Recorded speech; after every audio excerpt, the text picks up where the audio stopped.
Hi, I'm Zane from Drive Them All, and if you're looking for an affordable compact car that has a little bit of style and doesn't drive like a wet asparagus on wheels, well, I have a good option for you. Today I'm driving the Hyundai Elantra N-Line, and guess what, kids? It has a manual. The Elantra was totally redesigned for last year. It not only looks different, but also feels significantly more upscale than the Elantras we've driven in the past. Sharp styling, loads of safety features, and economical engine choices are the main selling point of this generation Elantra. So with all that said, the Hyundai Elantra better be good, because as you know, these days, small compact cars, let alone cars in general, are being phased out and replaced with crossovers every single year. So for Hyundai to invest in a brand new Elantra must say a lot. They must really think that they've hit the mark. And have they? We're gonna find out. Here in the exterior of the Elantra N-Line, you're gonna see that this vehicle has a lot of cool styling cues. I actually really like the way the Elantra looks. And my favorite feature of the entire car, you can see right here on the side, this geometric pattern that's been stamped into the doors. It gives this nice relief pattern that you can see from any angle and adds this little bit of expressiveness that you may not otherwise expect on an affordable compact car. The front end of the Elantra N-Line is just as interesting. You've got this huge blacked out grille in the front that leads to the embedded headlights with LED daytime running lights. The blacked out front kind of gives this accentuation to the front end and its angles and really gives the N-Line an extremely sporty look. And if you thought the side and the front end views were attractive, get a load of this rear end. The rear spoiler kind of accentuates out to the back, and you've just got a lot of cool different little angular things to look at with a blacked out rear end and this LED accent light and stripe that runs across the entire width of the vehicle.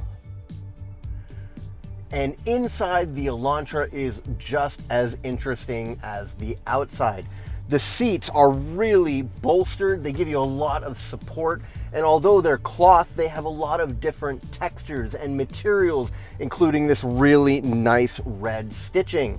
As you move around the interior, you see that the detail on the inside of this car is actually pretty incredible. There's a lot of angular lines and small things that take you a while to notice. Every time you get in the Elantra, there's something new that you discover, a little feature here or there, or styling detail that you missed before.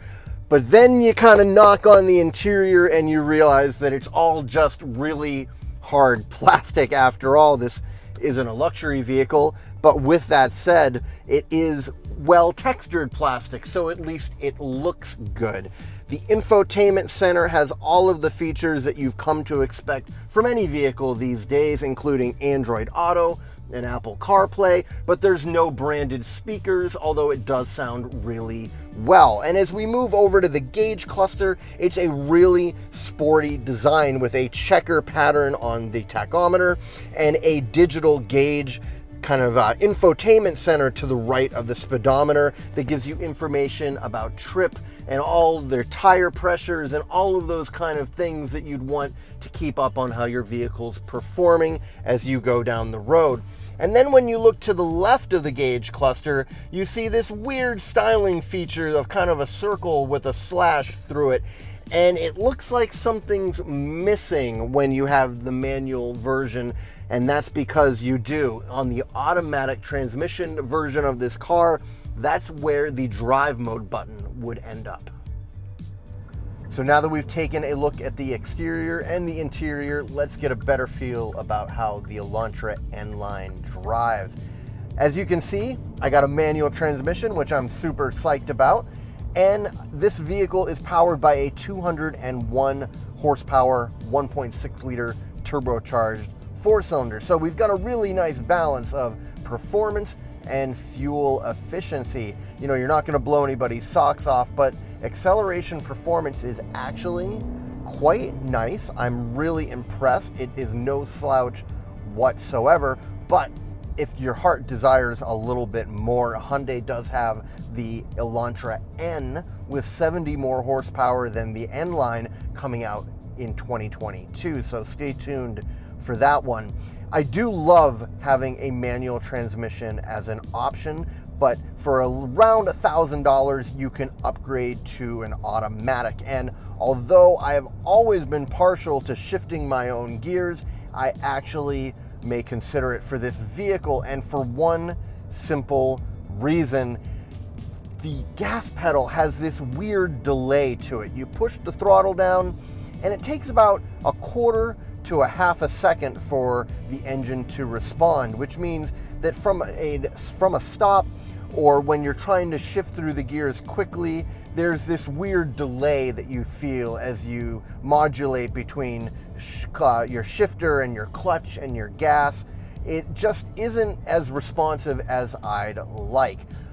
But with that even said, the handling on this vehicle is impressive. The on-center feel of the steering wheel is almost European, and it floats over everything. Every bump and crevice in the road is not too harsh, while giving you a very composed drive, almost Audi-like in a way, which I actually kind of am surprised that I'm saying this, considering this is an economy car.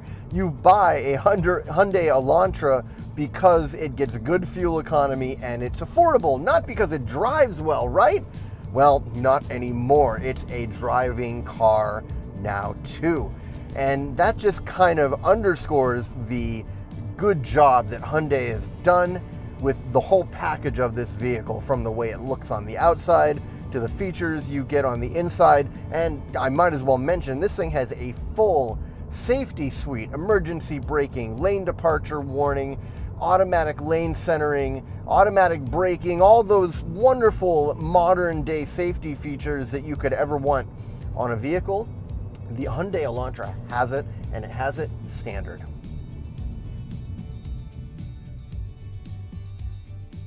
So I know what you're thinking. A vehicle like this with all of those features and the exciting styling and this entire package, it's just gotta cost around $30,000, right?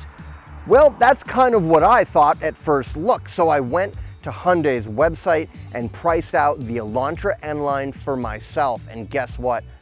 Boy, was I wrong. This 2021 Hyundai Elantra N-Line has a sticker price of only $24,000. Now, you can get an automatic transmission for only about $1,000 more. But other than that, on the N-Line, every other feature is completely standard. And that is really impressive to me. It's also a rarity in today's market that you could have a vehicle that is so sporty looking and economical, also be priced well below what you think it should be. And yeah, Hyundai has definitely hit the mark with the Elantra N-Line. I'm Zane from Drive Them All, and I'll see you on the next drive.